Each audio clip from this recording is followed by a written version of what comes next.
I'm Elizabeth at Literary Princess. If you are new here, welcome. I have a PhD in English literature with a focus on Victorian women novelists, and as you might expect, I love to read. Today I have another installment in my Elizabeth Gaskell project for you.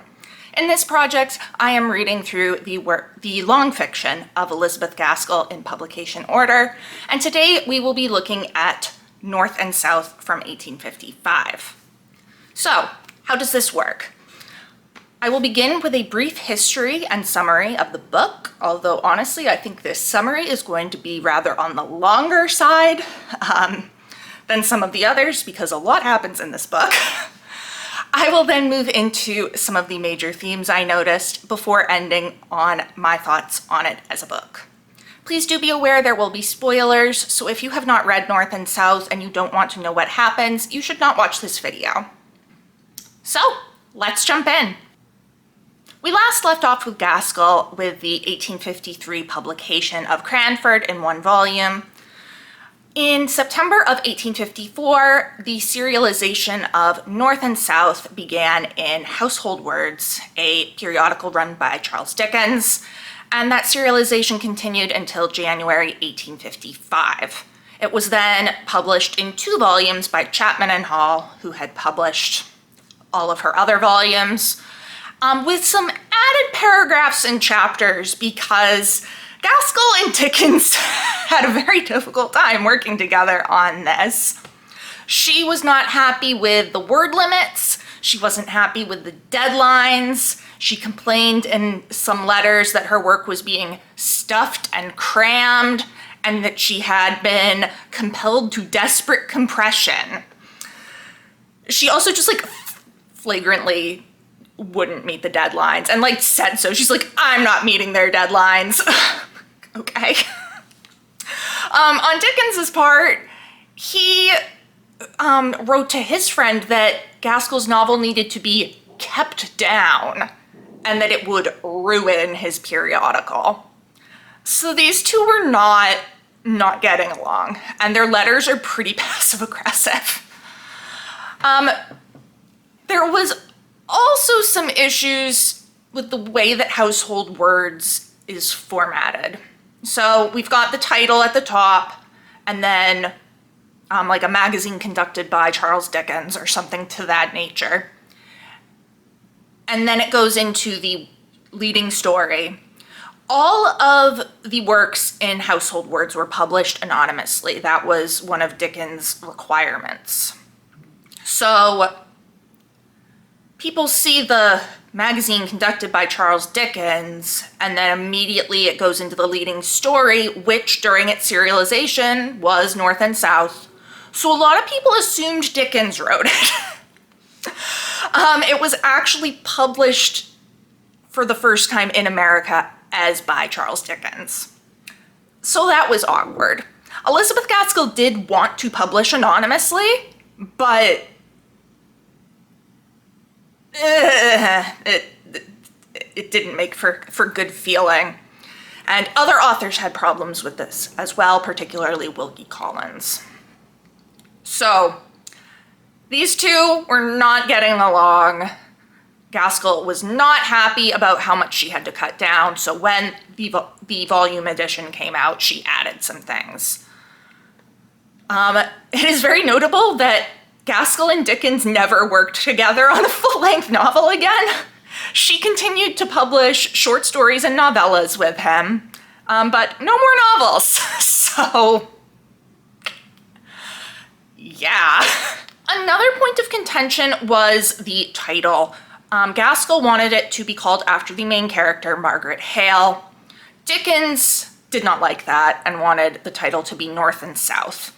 And while I am all for giving authors control over their work artistically, I actually like Dickens's title better. So while he was being a jerk in many of their interactions, I do agree with this because it really encompasses what the book is about a lot better than just calling it Margaret Hale.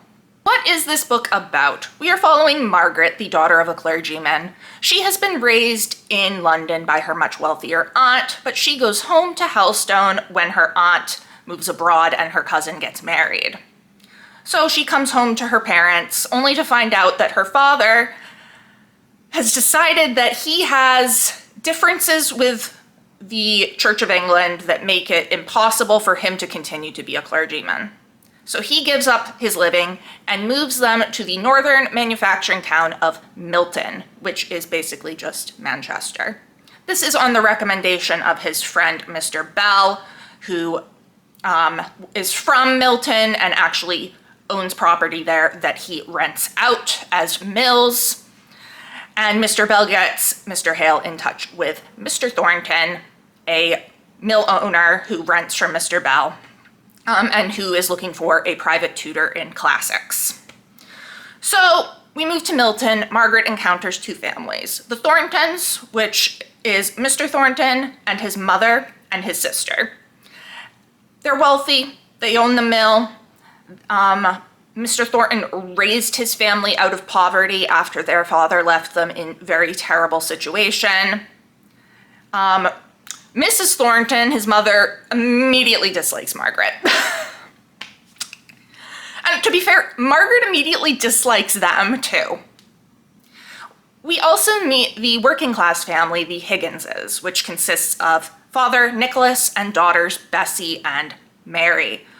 Nicholas works in the mill, and he is also one of the leaders in the union. Bessie is dying of consumption due to the bad working conditions in the mills. And Margaret really likes them. She becomes very close to them. And as a result, is largely seeing the conflict between the mill owners and the mill workers through the workers' eyes. As such, her and Mr. Thornton have a lot of debates. She doesn't like him. He ends up falling in love with her, naturally. The class conflict kind of reaches a head, and the workers go on strike. Mr. Thornton decides he's going to bring in hands from Ireland to do the work because he does not want to give in to the workers' requests for higher wages. And some of the more desperate workers riot. They go to the mill. They're wanting to attack Mr. Thornton. They're wanting to attack the Irish hands. Margaret happens to be there at the time, and she convinces Mr. Thornton to go down and address the crowd, then realizes they're about to throw rocks at him. So she rushes out and throws herself in front of him. She is hit with a rock and faints. This breaks up the riot, and it is also ultimately the end of the strike. Now, everybody assumes that this very heroic gesture on Margaret's part is a public show of her love for Mr. Thornton. So he goes and proposes to her. And she rejects him really, really meanly. Like, so meanly. Which just makes his mother hate her even more. And he is upset, but he's like, I forgive her and I'm still going to love her. What a guy. In the meantime, Margaret's mother, Mrs. Hale, is dying. Hi, Pippin. Her one wish is that she can see her son, Frederick, again. So Frederick is Margaret's older brother, and he lives in exile, basically, because he is wanted for mutiny. We are told that it was a just mutiny, and that he was doing the right thing, but the English law doesn't see it that way. So it is very dangerous for him to come back to England, because he could be arrested, tried, and would probably be sentenced to death. Despite this, he does come to see his mother as she is dying. Once she has died, they need to get Frederick out of there quickly and secretly. Margaret accompanies him to the train station. In the evening, Mr. Thornton sees them, assumes that this is a lover of hers because he does not know there is a brother. They are also seen by an old acquaintance of Frederick who decides he wants to get the reward for turning Frederick in. He tries to apprehend him. Frederick pushes him. The guy falls. Frederick jumps on the train and gets off.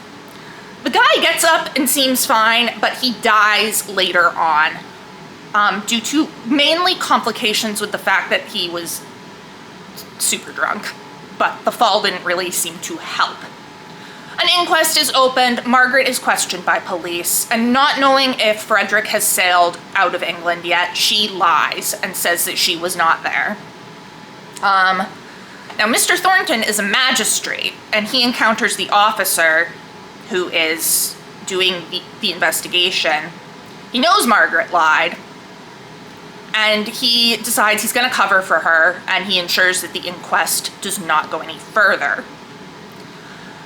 Margaret finds out that it's because of him that the inquest didn't go further, and is pretty upset that he has now lost respect for her.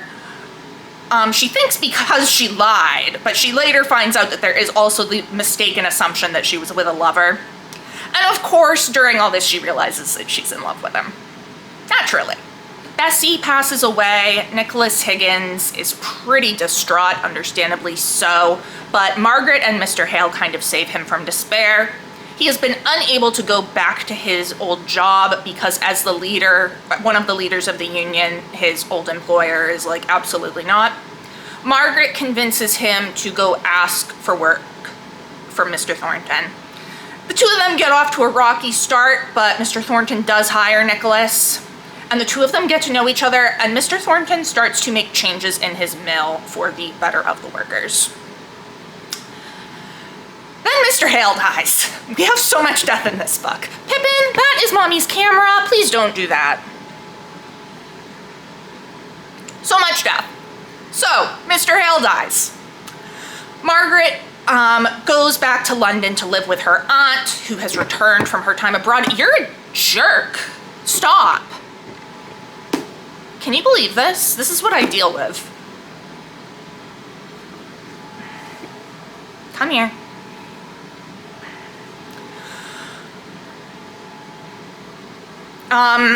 And she and Mr. Thornton figure they're never going to see each other again. However, remember Mr. Bell, who owns the mill and rents it to Mr. Thornton, and who is a good friend of the Hales and happens to be Margaret's godfather? He also dies. He leaves her everything, including, of course, the mill. And she therefore becomes Mr. Thornton's landlord.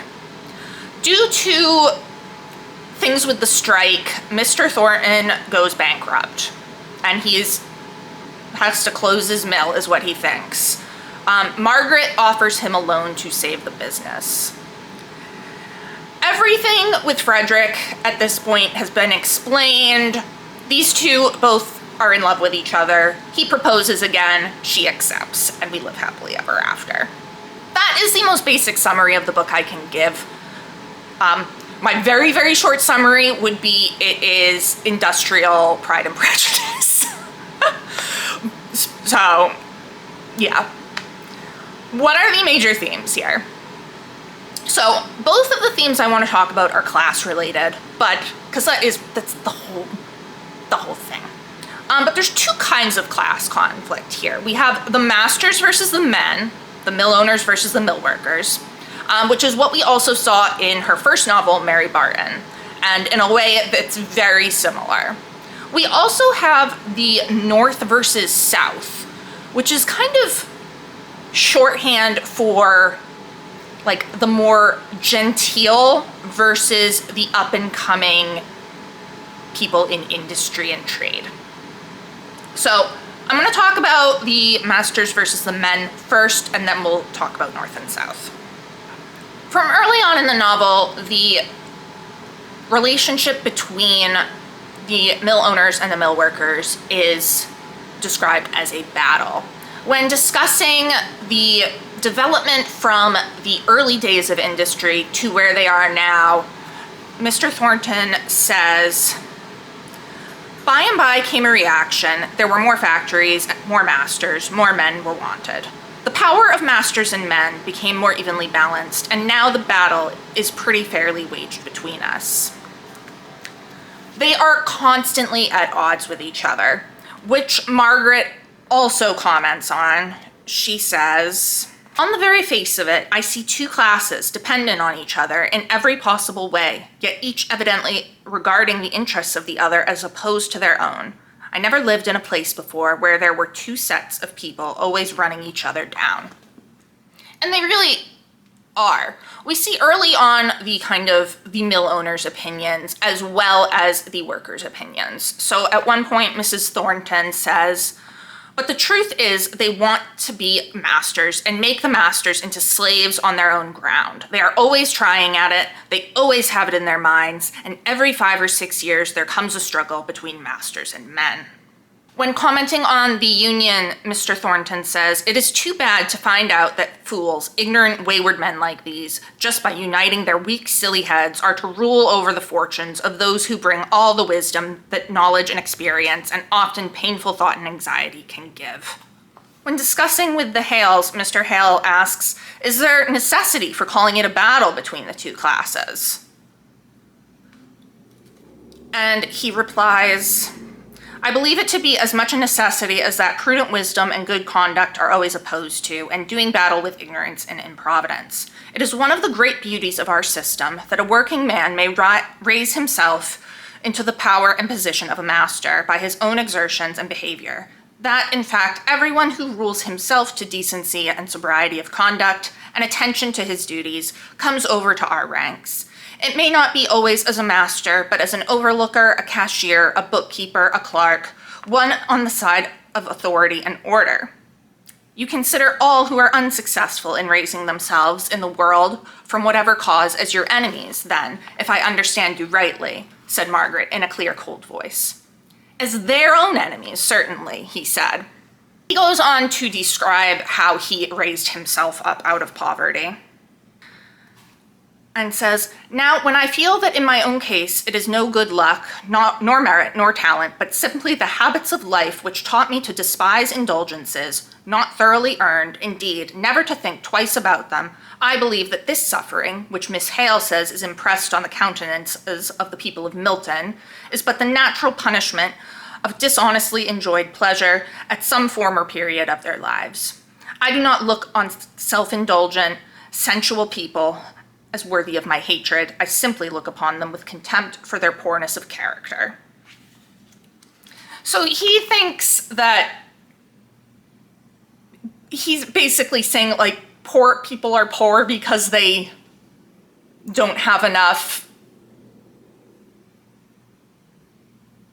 like, morality, basically, to raise themselves up. It's an argument that you actually still hear today a lot, which...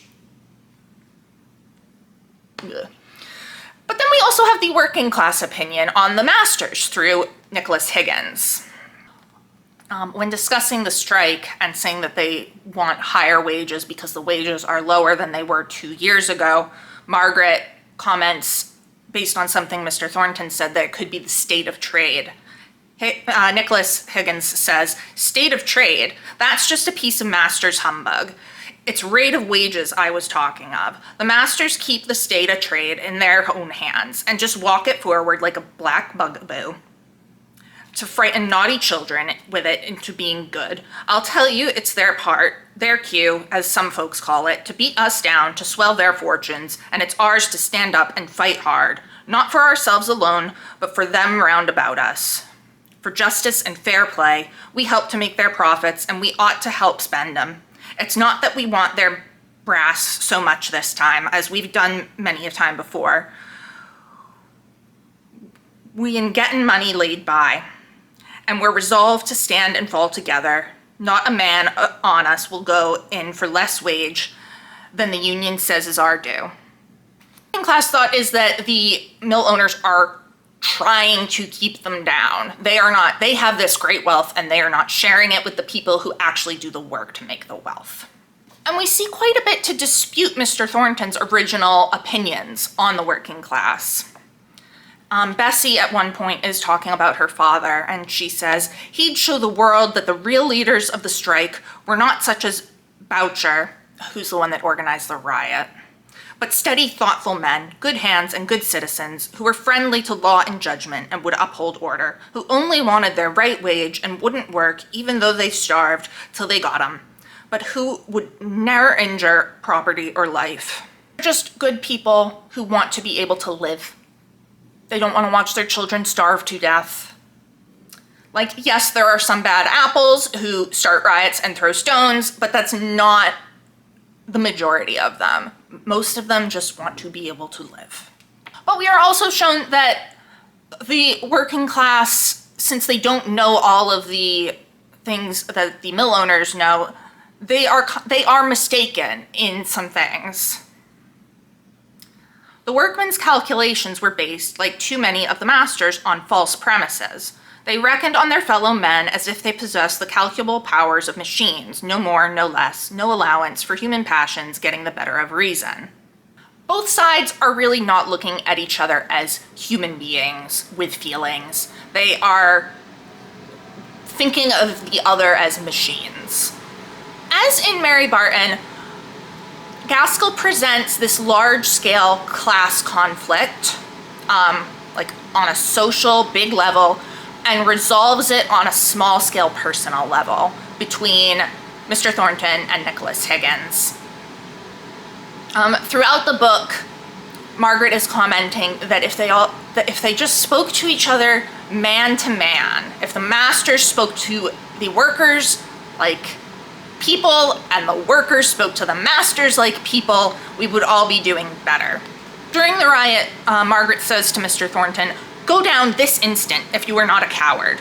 Go down and face them like a man. Save these poor strangers whom you have decoyed here," meaning the Irish. "Speak to your workmen as if they were human beings. Speak to them kindly. Don't let the soldiers come in and cut down poor creatures who are driven mad. I see one there who is. If you have any courage or noble quality in you, go out and speak to them, man to man." Mr. Hale similarly comments later on, "I wish some of the kindest and wisest of the masters would meet some of you men," he's speaking to Nicholas Higgins, "and have a good talk on these things. It would surely be the best way of getting over your difficulties, which, I do believe, arise from your ignorance, excuse me, Mr. Higgins, on subjects which it is for the mutual interests of both masters and men should be well understood by both." Margaret says at another point, "If he and Mr. Thornton would speak out together as man to man, if Higgins would forget that Mr. Thornton was a master and speak to him as he does to us, and if Mr. Thornton would be patient enough to listen to him with his human heart and not with his master's ears." And this works. On this small scale personal level, it works.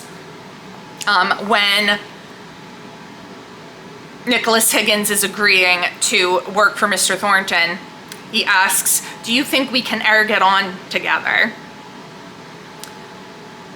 "Well, Mr. Thornton, said Mr. Thornton, half laughing, "it was not my proposal that we should go together, but there's one comfort, on your own showing. We neither of us can think much worse of the other than we do now."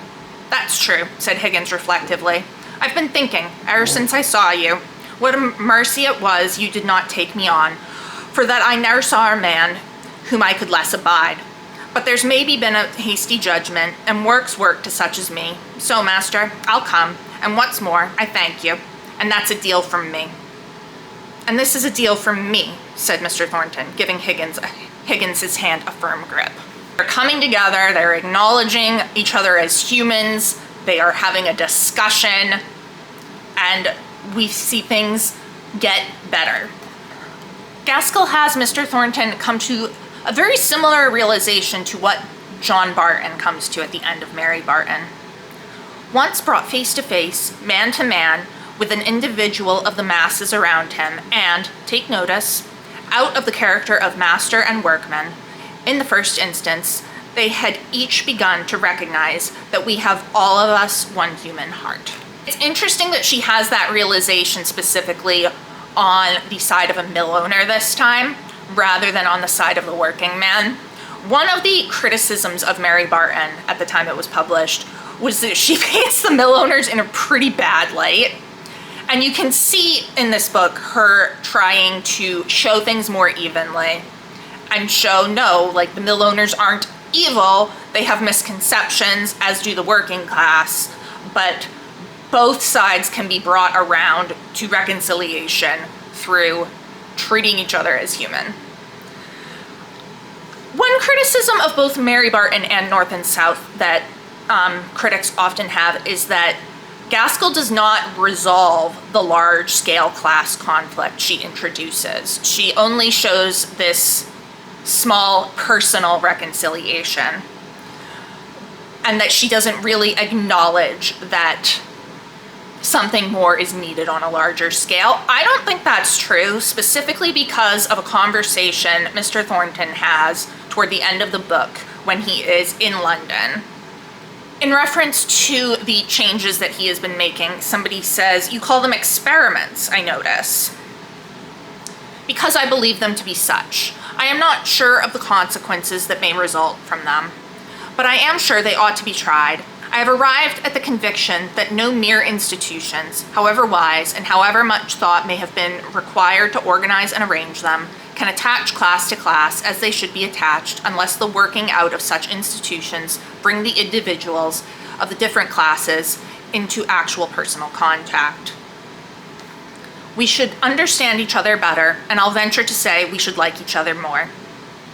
And you think they may prevent the recurrence of strikes? Not at all.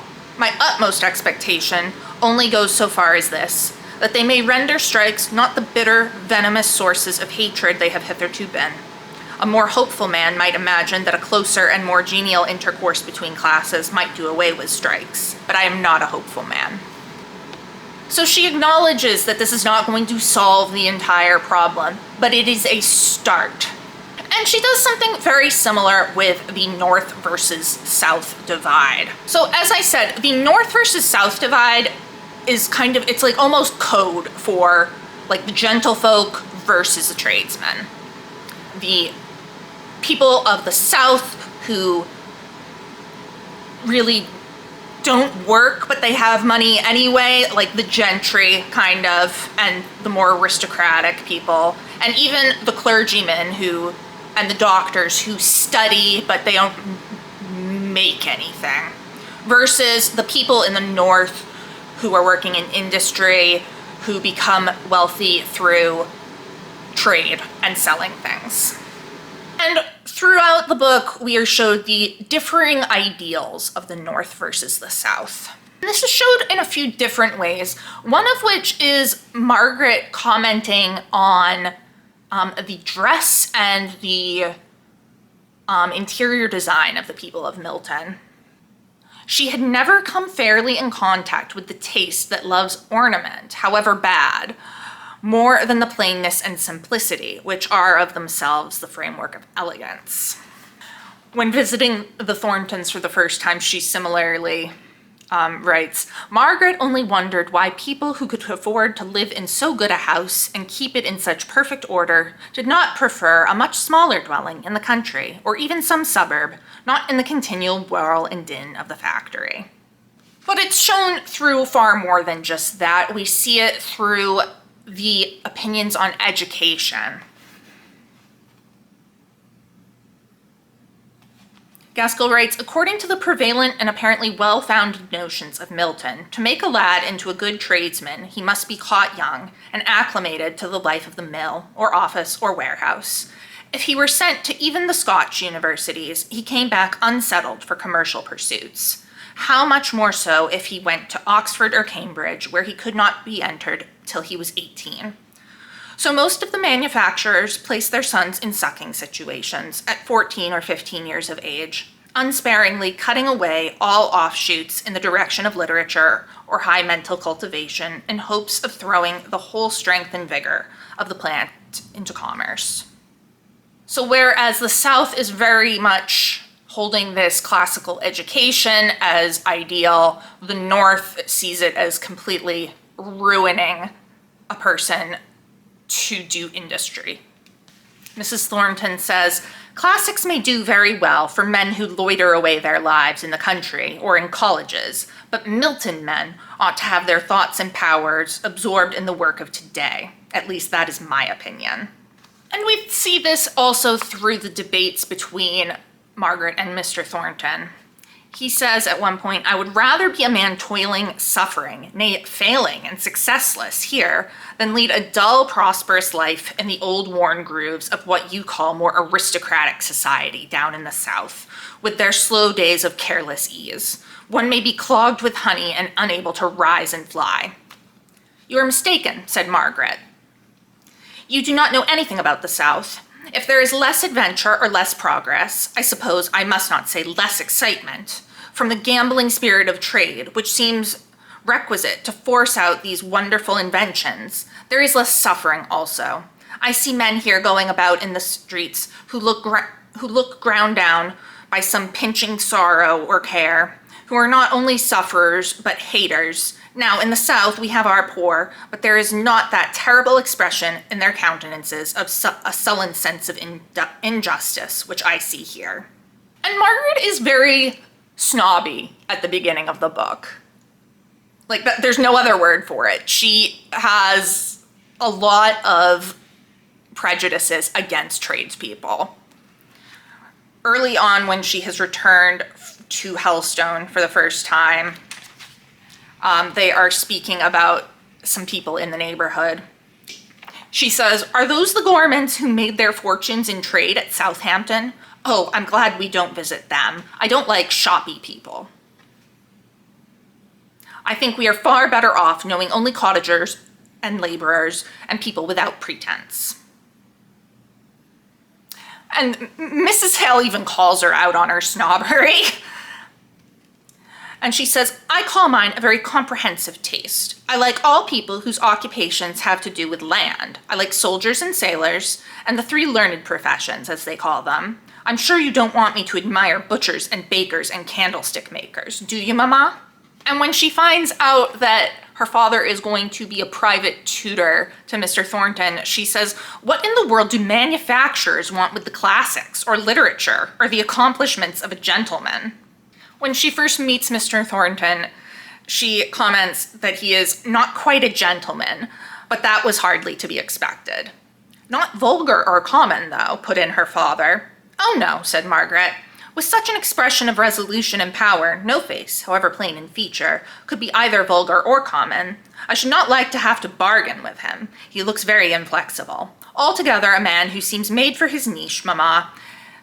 Sagacious and strong, as becomes a great tradesman."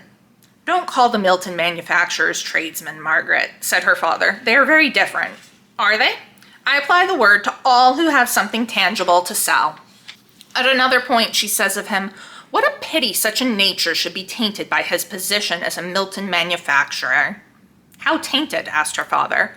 "Oh, Papa, by that testing everything by the standard of wealth. When he spoke of the mechanical powers, he evidently looked upon them only as new ways of extending trade and making money. And the poor men around him, they were poor because they were vicious, out of the pale of his sympathies because they had not his iron nature and the capabilities that it gives him for being rich."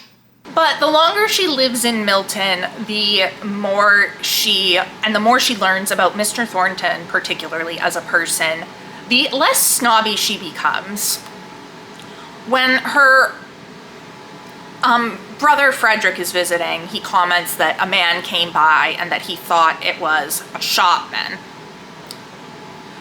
She says, "Very likely. There was a little quiet man who came up for orders about 2 o'clock. But this was not a little man, a great powerful fellow, and it was past 4 when he was here." "It was Mr. Thornton," said Mr. Hale. They were glad to have drawn him into the conversation. "Mr. Thornton," said Margaret, a little surprised. "I thought—" "Well, little one, what did you think?" asked Frederick, as she did not finish her sentence. "Oh, only," she said, reddening and looking straight at him, "I fancied you meant someone of a different class, not a gentleman, somebody come on an errand." "He looked like someone of that kind," said Frederick carelessly. "I took him for a shopman, and he turns out to be a manufacturer." Margaret was silent. She remembered how, at first, before she knew his character, she had spoken and thought of him just as Frederick was doing. It was but a natural impression that was made upon him, and yet she was a little annoyed by it. She was unwilling to speak.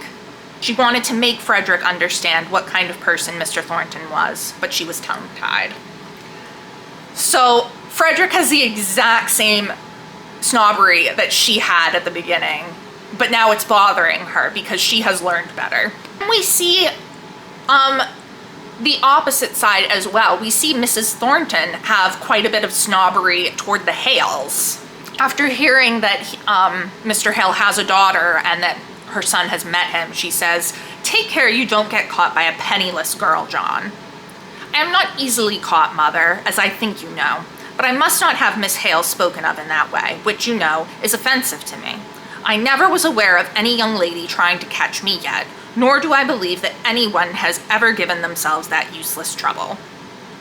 Mrs. Thornton did not choose to yield the point to her son, or else she had, in general, pride enough for her sex. "Well, I only say take care. Perhaps our Milton girls have too much spirit and good feeling to go angling after husbands, but this Miss Hale comes out of the aristocratic counties, where, if all tales be true, rich husbands are reckoned prizes." Mr. Thornton's brow contracted, and he came a step forward into the room.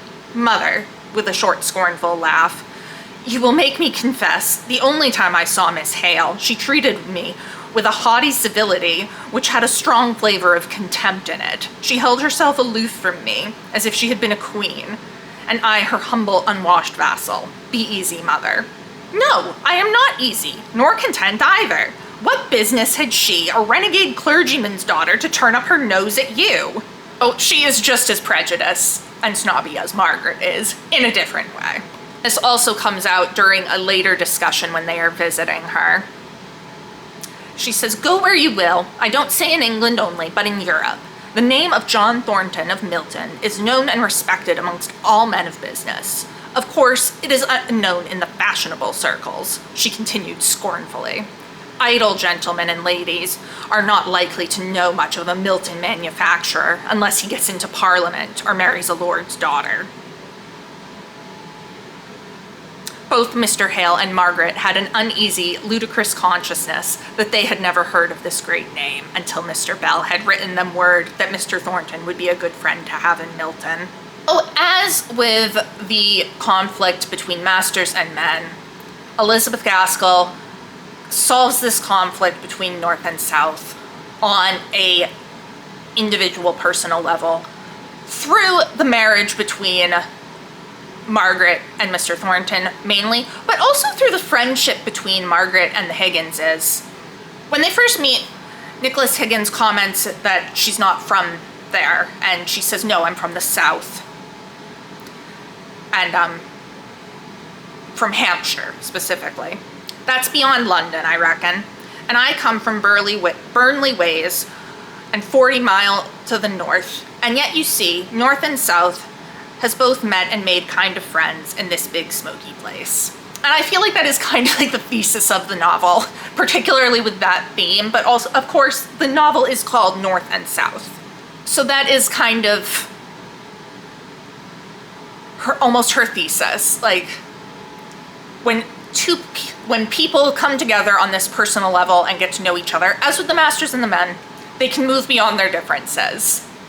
And Margaret and Mr. Thornton get married.